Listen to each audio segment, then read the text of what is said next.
नमस्कार दोस्तों, आज मैं लेकर आई हूँ डॉक्टर अनुपमा श्रीवास्तवा जी की कहानी संस्कार। अगर यह कहानी आपको अच्छी लगे तो प्लीज हमारा चैनल सब्सक्राइब करें। जैसे ही वह कमरे से निकली, सासू माँ ने एक झन्नाटेदार थप्पड़ उसके गाल पर जड़ दिया। वह अचानक से पड़े इस थप्पड़ से सहम गई। माँ जी, आपने मुझे थप्पड़ क्यों? मर्यादा में रहो, समझी तुम? चली जाओ अपने कमरे में, संस्कारहीन कहेगी। सासू माँ के गुस्से को देखते हुए सलोनी चुपचाप से वहां से चली गई। पर वह समझ नहीं पाई थी कि माँ जी अचानक इतनी उग्र कैसे हो गई। अब तक तो ऐसा रूप उसने सासू माँ का कभी नहीं देखा था। सलोनी बहुत देर तक अपने गाल को पकड़े रोती रही। जाने कौन सा गुनाह था कि आज मुझे। वह सोच रही थी कि जब से देवर बीमार पड़े हैं तब से दूध और दवा देने रोज ही तो जाती है उनके कमरे में। फिर आज क्या हुआ? छोटी उम्र की थी जब वह ब्याह कर आई थी इस घर में। तीनों भाई बहनों में पति सबसे बड़े थे, उसके बाद देवर का नंबर था और ननद सबसे छोटी थी। शादी के पहले ही दिन पति ने समझा दिया था कि भले ही वे सौतेले हैं, पर कभी भी इसकी भनक उसके किसी भी प्रकार के व्यवहार से इन्हें नहीं लगना चाहिए।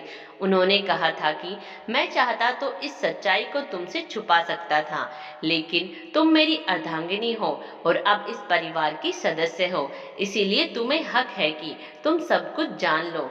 उन्होंने परिवार के सभी सदस्यों का एक एक करके परिचय दिया। उसी दिन से सलोनी ने गांठ बांध लिया। वह हर संभव प्रयास करती थी कि सारे परिवार के लोग उससे खुश रहे, सबको खिलाकर खाना, सबका ख्याल रखना। जब घर के सारे लोग सो जाए तब अंत में सोने जाना सलोनी की यह दिनचर्या थी। घर में एक ससुर जी ही थे जिनकी नजर में सलोनी एक संस्कारी बहू थी। वे ज्यादातर बीमार ही रहते थे, जिनकी सेवा शुश्रूषा की जिम्मेदारी सलोनी पर ही थी।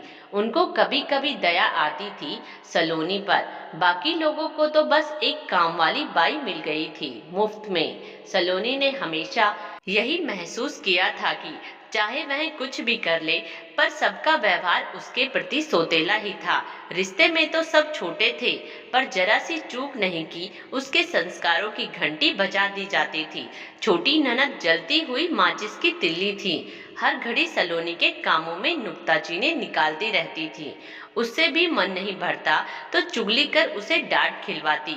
कमरे में आई तो पति गहरी नींद में सो रहे थे। उनकी नींद भंग न हो जाए, इसीलिए अपने हिचकियों को अपने हाथों से दबाते हुए बगल में पड़े सोफे पर बैठ गई। उन पर नजर पड़ते ही सलोनी के दर्द कुछ कम हो गए। चलो, जैसा भी परिवार मिला हो, पति तो देवता ही पाया है उसने। वह सोचने लगी कि अगर वह भी बाकी लोगों की तरह होते तो क्या होता।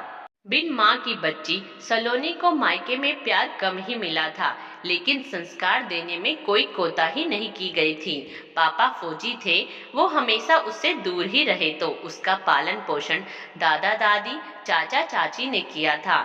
इंटर पास करते ही शादी के लिए तैयारियां शुरू हो गई थी। शादी के लिए उसका मन बिल्कुल भी तैयार नहीं था। वह और भी पढ़ना चाहती थी, पर माँ थी नहीं, मन की बात सुनता कौन। परिवार वालों ने मिलजुल कर शादी कर दी। विदाई के समय पापा से गले लगकर खूब रोई। पिता ने दहेज के साथ साथ संस्कारों की गठरी भी उसे दी, जिसे हरदम साथ रखने की नसीहत भी दी थी कि उसे गठरी की गांठ को कसकर बांधकर रखना है। पापा ने उससे वादा लिया था कि वह कभी भी उनके द्वारा दिए गए संस्कारों पर आंच नहीं आने देगी। शादी के इन 4 सालों में बस एक बार पग फेरे के समय वह अपने मायके गई थी। उसके बाद कोई न कोई बहाना बनाकर ससुराल वालों द्वारा उसे वहां जाने से रोक दिया जाता था। मायके से कभी कभी मिलने के लिए भाई बहन आ जाया करते थे। सब कुशल मंगल पूछते रहते, पर सलोनी हाँ ठीक हूँ में सिर हिलाकर चुप हो जाती। उसे पता था कि उनके जाते ही सब उसके पीछे हाथ धोकर पड़ जाएंगे। फिर उसके हिस्से आंसुओं के अलावा कुछ नहीं बचेगा। यही सब सोचते सोचते जाने कब वह सो गई। सुबह सासू माँ की झल्लाहट भरे शिकायत से उसकी नींद खुली। वह पति के ऊपर भड़की हुई थी। बात क्या है यह जानने के लिए वह बाहर निकली।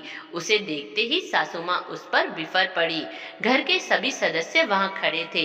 सलोनी की तरफ हाथ नचाते हुए बोली, मैं पूछना चाहती हूँ कि यह महारानी जी यह क्या नया गुल खिला रही है? सारे संस्कारों को घोलकर पी गई है क्या तुम्हारी पत्नी? बेटे ने पूछा। क्या हुआ माँ? सुनोगे तो पाँव के नीचे से जमीन खिसक जाएगी, समझे?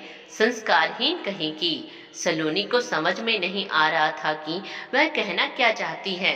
ससुर जी चीखने की आवाज सुनकर बिस्तर से उठकर बैठक में आ चुके थे। आते ही उन्होंने कहा, यह सुबह सुबह तुम्हारा ब्लड प्रेशर क्यों बढ़ा हुआ है? आप तो चुप ही रहिए। खबरदार जो यहाँ पर आपने बहू का पक्ष लिया। सास की दहाड़ सुनकर ससुर जी थोड़े छेप गए। सास मुंह बनाते हुए बोली, क्या बताऊं मैं, मेरी तो जुबान कटी जा रही है। बताते हुए पति ने थोड़ा शक्ति से कहा, पहेलियां मत बुझाओ माँ, हुआ क्या है? बेटा, मैं न कहती कि लाना है तो संस्कार वाले घर से बहू लाओ, पर मेरी बातों का असर ही कहाँ होता है। 4 दिन से मैं देख रही थी, सबके सो जाने के बाद यह तुम्हारे भाई के कमरे में क्यों जाती है? कल मैंने इसे निकलते देखा। मेरे तमाचे के निशान अब भी उसके गाल पर होगा। बुलाकर देख लो। संस्कारहीन कहीं की। सभी भोचक के सलोनी की तरफ देखने लगे। छोटी ननद ने मुंह पर हाथ रखकर बोला, छी छी भाभी, मुझे तो शर्म आ रही है आपको भाभी कहते हुए। सलोनी शर्म और क्षोभ से रोने लगी। बस बस करो माँ, बहुत हो गया। संस्कारहीन वह नहीं है, बल्कि मेरा पूरा परिवार है। तुम लोग इतना नीचे मत गिरो। सलोनी को गिराने में मैंने भेजा था उसे दूध ले जाने के लिए कमरे में। तुम्हारा बेटा बीमार है, इसकी चिंता तो तुम्हें नहीं है, लेकिन कमरे में कौन गया इसकी निगरानी तुम कर रही थी। संस्कार की बातें करती हो। 4 साल से तुम लोगों की जिल्लत वह बर्दाश्त कर रही है। कभी उसने किसी से शिकायत नहीं की। यहाँ तक कि तुम्हारे थप्पड़ खाकर भी वह पूछने नहीं गई कि तुमने क्यों मारा। मुझे भी कुछ नहीं बताया। अब और क्या प्रमाण चाहिए तुम्हें संस्कारी होने का? पति ने रोती हुई सलोनी का हाथ थामा और उसके आंसू पोंछते हुए कहा, मैंने पूरे परिवार का ख्याल रखने के लिए कहा था, तुम्हें अन्याय सहने के लिए नहीं। चलो यहाँ से। इन्होंने अपने संस्कार का परिचय दिया है, इन्हें माफ कर दो। दोस्तों, आज की हमारी आपको कहानी कैसी लगी? प्लीज अपनी राय हमें जरूर दें। धन्यवाद।